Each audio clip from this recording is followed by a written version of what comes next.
தமிழரின் பாரம்பரிய திருவிழாவை கொண்டாடுவோம். புத்தாடை பொங்கலோடு the Chennai silks. Let the celebrations begin. டாலரில் வர்த்தகம் செய்யவே விரும்புறதாகவும் பிரிக்ஸ் கரன்சி கொண்டு வருவதில் ஆதரவு இல்லை என்று பிரிக்ஸ் நாடுகளுக்கு இந்தியா தகவல் அனுப்பியிருக்காங்களாம். அதிகாரப்பூர்வமற்ற ஆலோசனைகள்ல பிரிக்ஸ் நாடுகளிடம் இந்தியா இந்த தகவலை தெரிவிச்சிருக்கிறதா கூறப்படுது. இந்தியாவோட இந்த முடிவு அமெரிக்காவுக்கு சாதகமா மாறி உள்ளது. டாலர் வர்த்தகத்தை எதிர்க்கக்கூடிய ரஷ்யா, சீனா போன்ற நாடுகளுக்கு இந்தியாவோட இந்த முடிவு அதிர்ச்சி அளிக்கக்கூடிய வகையில அமைஞ்சிருக்கு. அமெரிக்க டாலருக்கு போட்டியாக புதிய கரன்சியை தொடங்குறதுக்கு எந்த ஒரு முடிவும் எடுக்கப்படல.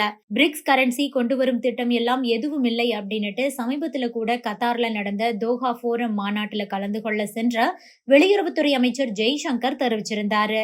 இப்போது அதிகாரப்பூர்வமற்ற ஆலோசனைகள்ல பிரிக்ஸ் நாடுகளிடம் இந்தியா இந்த தகவலை தெரிவிச்சிருக்கிறதா கூறப்படுது. சமீபத்துல இந்தியா உள்ளிட்ட பிரிக்ஸ் நாடுகளுக்கு அமெரிக்க அதிபர் டொனால்ட் ட்ரம்ப் கடுமையான எச்சரிக்கை விடுத்திருக்காரு.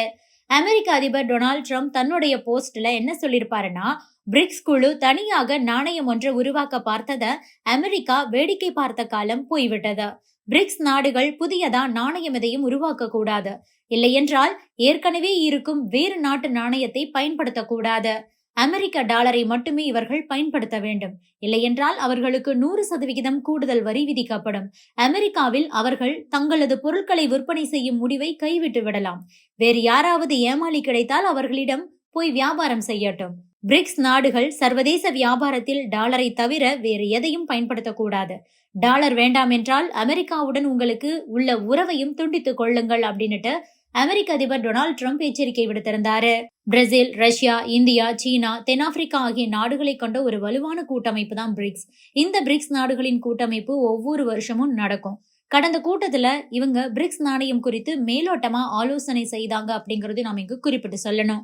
அமெரிக்க அதிபரா தேர்ந்தெடுக்கப்பட்டிருக்கக்கூடிய டொனால்ட் ட்ரம்ப் இந்தியா, ரஷ்யா மற்றும் சீனா போன்ற வளர்ந்து வரும் முக்கிய பொருளாதாரங்களை உள்ளடக்கின பிரிக்ஸ் உறுப்பு நாடுகள் புதிய நாணயத்தை உருவாக்கவோ அல்லது டாலருக்கு பதிலா வேறு நாணயத்தை பயன்படுத்தவோ கூடாதுன்னு எச்சரிக்கை விடுத்திருக்காரு. இந்த நிலையில தான் அமெரிக்க டாலருக்கு போட்டியா புதிய கரன்சியை தொடங்குறதுக்கு எந்த ஒரு முடிவும் எடுக்கப்படல. இது பற்றி ஜெய்சங்கர் அவர்கள் என்ன பேசியிருக்காருன்னா, பிரிக்ஸ் நாடுகளுக்கும் அமெரிக்காவிற்கும் இடையே நல்ல உறவு உள்ளது. முதல் முறை ட்ரம்ப் ஆட்சி நடந்த போதும் அவர்களுடன் எங்களுக்கு மிகவும் உறுதியான உறவு இருந்தது. எங்கள் இரண்டு தரப்பிற்கும் இடையே சில பிரச்சனைகள் இருந்தன. ட்ரம்பின் கீழ் குவாட் மீண்டும் தொடங்கப்பட்டது என்பதையும் நினைவில் கொள்ள வேண்டும். பிரிக்ஸ் கரன்சி கொண்டு வரும் திட்டம் எல்லாம் எதுவும் இல்லை. அப்படி நாங்கள் எதையும் ஆலோசனை செய்யவில்லை. பிரதமர் மோடிக்கும் ட்ரம்புக்கும் இடையே தனிப்பட்ட உறவு இருக்கிறது. டாலரை எதிர்க்க அல்லது துறக்க இந்தியா ஒருபோதும் விரும்பவில்லை. இப்போது பிரிக்ஸ் நாணயம் வேண்டும் என்ற திட்டம் எதுவும் இல்லை என கூறியுள்ளோம்.